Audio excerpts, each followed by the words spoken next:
Ça, c'est mon ancien setup. Bon, c'est vrai, il y a pas mal de matos. Un bel écran ultra-wide de 34 pouces, un second écran de 24 pouces en portrait, un MacBook Pro, un PC portable, une tour.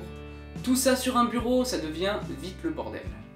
Surtout que je n'ai pas parlé de l'iPad, de l'iPhone, du smartphone, du clavier, souris, micro, caméra, bref, tu as compris. Ça fait environ 1 an que j'ai tout ça devant moi. Et il y a eu quelques changements, surtout ces 6 derniers mois. Déjà, il y a 1 an, je n'avais pas le PC portable Windows. Ça, c'est celui du travail.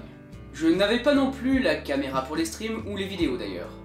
Ah, et aussi grosse nouveauté, maintenant j'ai un standing desk, depuis environ 4 mois. Bon, ça paraît cool tout ça, mais pourtant ça ne me convient vraiment pas, alors aujourd'hui on change. Et salut, c'est Hugo de la pause. Ça faisait un moment que je n'avais pas fait de vidéo et ça commençait à me manquer.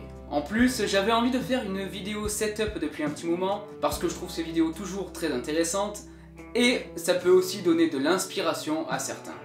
Du coup, aujourd'hui, je vais parler de mes choix de matériel et pourquoi ce changement de setup. Alors, ce n'est pas courant, mais je passe d'un ultra-wide 34 pouces et d'un second écran en portrait à un seul écran de 27 pouces. Pour plusieurs raisons, l'ultra-wide est génial, mais pour d'autres contraintes que je rencontre régulièrement, c'est pas terrible. Petite explication. En gros, l'ultra-wide est génial pour les jeux, pour plus de confort et d'immersion, pour les films, mais finalement je ne joue pas assez souvent et je ne regarde presque jamais de films dans mon bureau. Et par contre, la grosse contrainte, c'est lorsque je partage mon écran avec Teams ou Discord d'ailleurs. Là, c'est la misère. Les logiciels ne sont pas conçus pour le 21/9, du coup les spectateurs ne voient absolument rien. Et pour Twitch, j'avoue que c'est un peu la même, je suis toujours obligé d'essayer de trouver des solutions de config, découper et réorganiser mes fenêtres, et honnêtement après 2 ans, j'avoue que ça m'a gonflé. Mais j'aurais pu prendre 2 écrans 27 pouces, alors pourquoi faire le choix de revenir à un seul? En fait, je n'aime pas avoir trop de choses sur mon bureau. Déjà 3 ordinateurs et une tablette, c'est énorme. Et j'aimerais aussi pouvoir plier et déplier mes écrans en fonction de mes besoins. Du coup, je vais refaire toute ma configuration et j'optimiserai avec le temps. Donc voilà où j'en suis. Déjà, petite présentation du choix de mon nouvel écran, le BenQ Mobius EX2710Q. Ah, qu'est-ce que j'aime les noms des produits électroniques.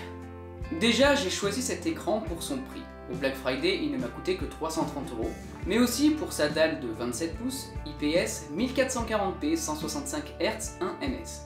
Ah, et en prime, il a 2 ports USB, ce qui me permet de brancher directement un petit hub dessus et d'avoir mes ports accessibles. C'est peut-être un détail pour certains, mais perso c'est un vrai confort. Pour rappel, je n'ai qu'un bureau pour 3 ordinateurs que j'utilise presque tous les jours en simultané. Et je n'aime pas du tout les câbles, donc il faut bien trouver des solutions. D'ailleurs, en parlant des câbles, j'ai dû refaire encore tout mon câble management. Et j'avoue que je suis toujours très nul pour ça. Donc avec un peu de chance, un pote viendra m'aider à refaire tout ça proprement. Avant de faire n'importe quoi, tu me connais, j'aime bien faire des listes ou des dessins. Donc, un papier, un stylo et on s'y met. On remarquera d'ailleurs que Zephyr me soutient pleinement en dormant sur les câbles en trop. Vu que je passe de 2 écrans avec des switches HDMI à un seul écran avec un switch intégré, je vais pouvoir virer pas mal de câbles et ça c'est cool. Ah d'ailleurs, j'aimerais bien que vous me disiez en commentaire comment vous gérez vos câbles. Si vous êtes dans la team câble management de pro ou plutôt dans la team je m'en bats les couilles des câbles. Quand je vois le nombre de câbles à débrancher et à retirer, sachant que j'en remettrai la majorité, j'avoue que j'ai déjà envie de pleurer. Mais bon, disons que c'est pour le mieux. Allez, une petite pause chat avant de reprendre.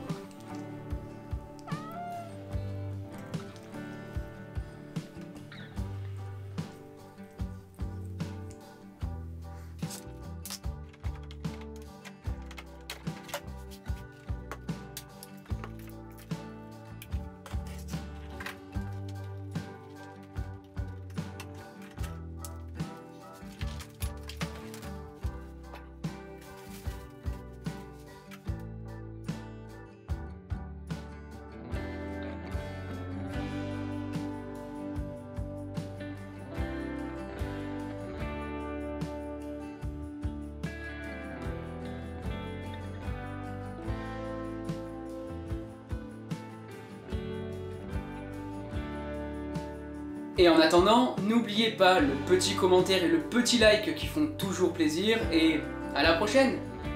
Allez, ciao.